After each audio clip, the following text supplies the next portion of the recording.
Right now কর্ণর চলচ্চিত্রের দর্শকপ্রিয় তারকা ইয়াশকে তো আপনারা সকলে খুবই ভালো করে চিনেন, কেননা কর্ণর চলচ্চিত্রে এই তারকা কেজিএফ চলচ্চিত্রে অভিনয় করার মাধ্যমে দর্শকদের কাছে রাতারাতি তারকা খ্যাতি অর্জন করেন। ঠিক এরপর থেকে অবশ্য চলচ্চিত্র নির্মাতারা তাকে নিয়ে চলচ্চিত্র নির্মাণের জন্য খুব এক্সাইটেড এমনটাই জানা যায়, যার প্রেক্ষাপটে বর্তমানে এই তারকার হাতে বেশ কয়েকটা চলচ্চিত্রের কাজও আছে বলে শোনা যায়। কিন্তু বর্তমানে ইয়াশ তার আসন্ন চলচ্চিত্র টক্সিনের শুটিংয়ের কাজ নিয়ে ব্যস্ততার মধ্যে। যদিও চলচ্চিত্রটি অবশ্য নভেম্বর কিংবা ডিসেম্বর মাসে মুক্তি পাবে গোটা ভারতে, তাই তো বলাই বাহুল্য যে আপাতত তার এই চলচ্চিত্রটি দেখার জন্য অপেক্ষাতে সকলে। মোরওভার চলচ্চিত্রটির বাজেট অবশ্য 200 থেকে 300 কোটি রুপির কাছাকাছি, ফলে বলাই বাহুল্য যে চলচ্চিত্রটি মূলত বিগ বাজেটের হবে বলে জানা যায়। পাশাপাশি চলচ্চিত্রটিতে তার বিপরীতে অবশ্য অভিনয় করতে দেখা যাবে কিয়ারা আদবানিকে। যদিও মাত্র কয়েকটা দিন আগে গোয়াতে চলচ্চিত্রটির একটি আইটেম গানের পারফর্ম করেছে এই দুই তারকা।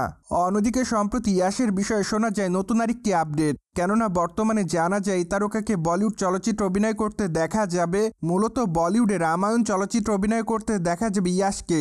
যদিও অনেকদিন আগে শোনা যায় রামায়ণ চলচ্চিত্রে খল চরিত্র অভিনয় করতে দেখা যাবে ইয়াশকে, কিন্তু তখন অবশ্য শোনা যায় চলচ্চিত্রটিতে অভিনয় করবে না ইয়াশ। ঠিক এরপর অবশ্য চলচ্চিত্রের পর্দায় খল চরিত্রে কে অভিনয় করবে সেটি নিয়ে নানা রকম জল্পনা কল্পনা দেখা যায়, কিন্তু সকল জল্পনার অবসান ঘটিয়ে সম্প্রতি জানা যায় রামায়ণ চলচ্চিত্র অভিনয় করতে দেখা যাবে ইয়াশকে।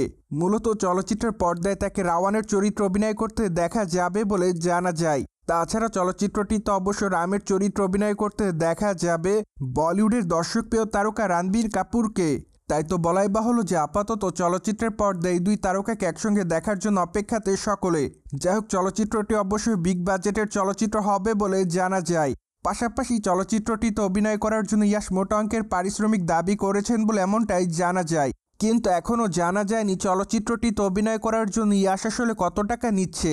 মূলত এক ঘনিষ্ঠ সূত্রের মাধ্যমে জানা যায় চলচ্চিত্রটিতে অভিনয় করার জন্য ইয়াশকে মোটা অঙ্কের পারিশ্রমিক দেওয়া হবে, তা অবশ্য প্রায় 100 কোটি রুপির কাছাকাছি এমনটাই জানা যায়।